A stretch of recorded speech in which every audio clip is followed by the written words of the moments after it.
Here's who I blame. Okay. The guy who thought Kendrys Morales was all that in a bag of sour cream and onion ruffles. That's the guy I blame. I don't know if it's Shapiro. I don't know if it's Ross Atkins. I don't know if it's Ben Sherrington. They got a good team there, some smart people. I don't know who made the call at the end of the day, because Mark Shapiro likes to think things out as a group, as we know by now, with Mark Shapiro. Whoever made that call to act that quickly with that free agent, Kendrys Morales, I think is to blame for this. That's my opinion, because the money would have been there for everyone to backtrack. And it wasn't, and that was a problem. And that's why we're all here on December 23rd, 2016, talking about a guy named Edwin Encarnacion who wanted to be a J, who's no longer a J, and he's now in Cleveland. So you're suggesting that Kendrys Morales would have been around? I'm not suggesting that. What I'm suggesting is he wasn't worth the speed. Okay. Now, I may eat these words if Morales goes for 45 at Rogers Center next season, but I don't think he will. I think Kendrys Morales would have been sitting there for a while. I think Kendrys Morales was a guy that, quite frankly, a lot of people forgot was a free agent. You understand that a lot of insiders have suggested that Kendrys Morales was highly sought after, and that there were already. We can ask Shai Davidi when he comes in, but I believe that there were other people in on Kendrys Morales. So let me ask you something.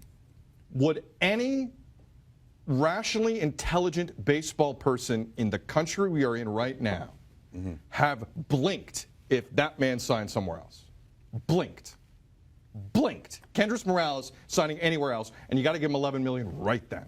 Would anyone have blinked? Nope. But that's not what's happening. Nobody would blink. I would listen to you if you said, would you trade Kendrys Morales for Edwin Encarnacion?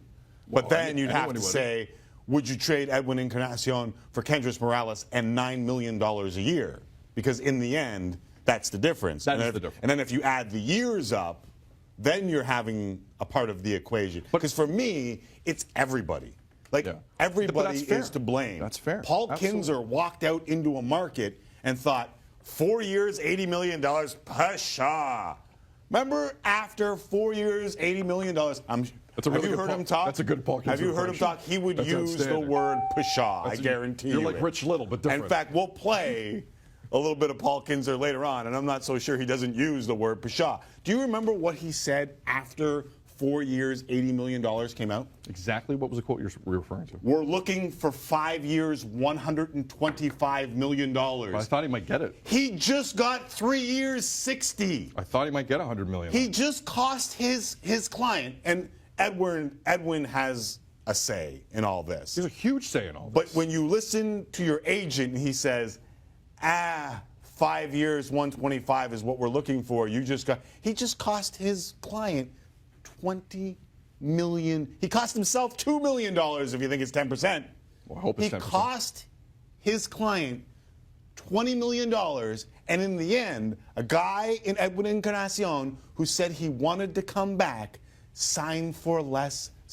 Think about that for a split second. Through all of this, a guy who said he wanted to come back, and we've had that lie uttered into our faces millions of times. This time, I believed it, that he wanted to come back to Toronto, sign for less somewhere else. But you don't think Edwin has eternal say in that? Like, everyone's blaming kids. You're not alone, Timmy. No. That poll, there's a lot of people watching this show and right now on social media who have been dogging Paul Kinzer. I've been that guy. You've criticized him. A lot of people have shot down Paul Kinzer. He looks like the fire hydrant at a dog show right now. Right. He's still got his client $20 million a year. And that's no fun. He's on the best team in the American League and potentially could make $80 million by the end of the contract. In a market that wasn't moving, that's pretty damn good, Tim, don't you think? I think, no, I don't. You don't think that's good? No. He's on a better team, and he's still getting $20 million a year. You threw potentially into the mix. It happened. I'm with you. It happened. But how do you recover from it? No, you said... I think he recovered okay. Hold on. You said potentially. He cost his client $20 million. To assume that he'll get a deal after the 3 years is done is a huge assumption. Well, he'll be 38. Edwin Encarnacion. He'll be 38. 38 years old. But who knows what $20 million looks like in 4 years in Major League Baseball?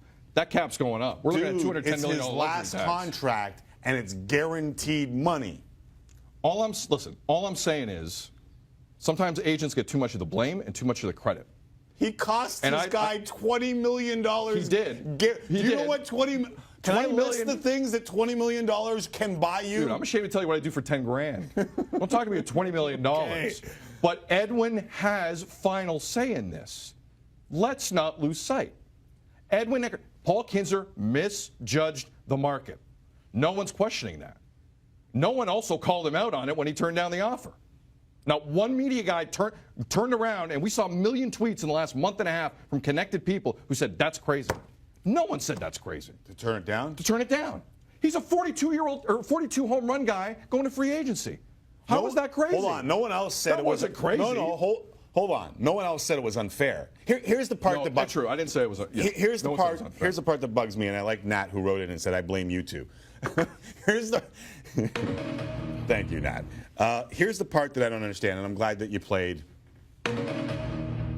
For those blaming the Jays, and maybe you can explain this for me, do you realize that they gave Edwin the best offer that he got?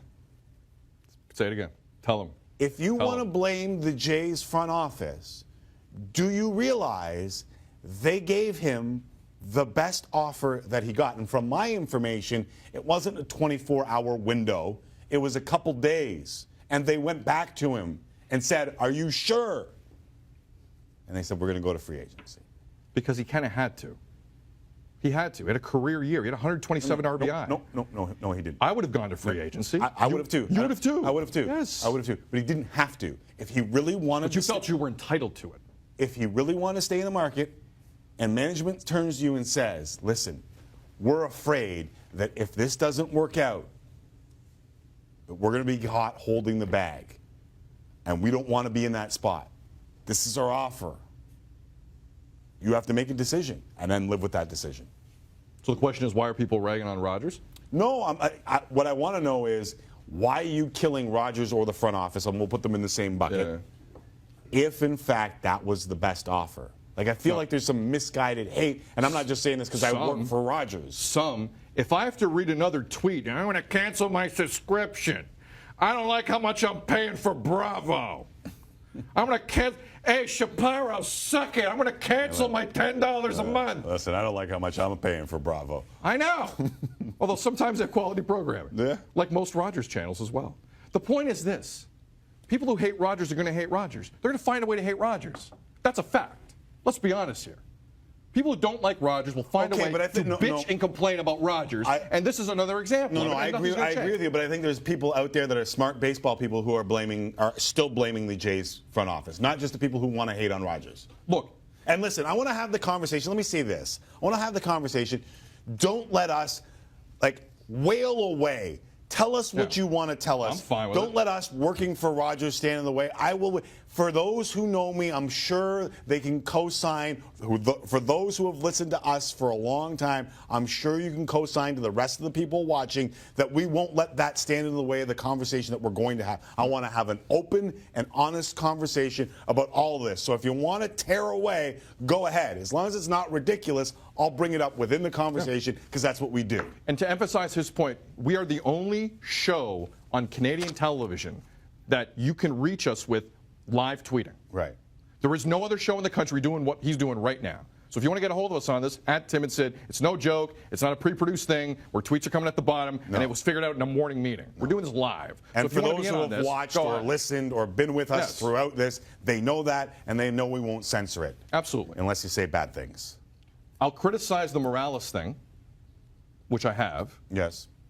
But the math doesn't work out on criticizing management. The math does not add up. Your argument is baseless and it's factually incorrect. They put down a lot of money for Edwin Encarnacion. And knowing those guys, they didn't want to. He's going to be 34 by the time that season starts. That's not their MO, man. Right. It isn't. Not Shapiro, Atkins, any of them. But they did it anyway.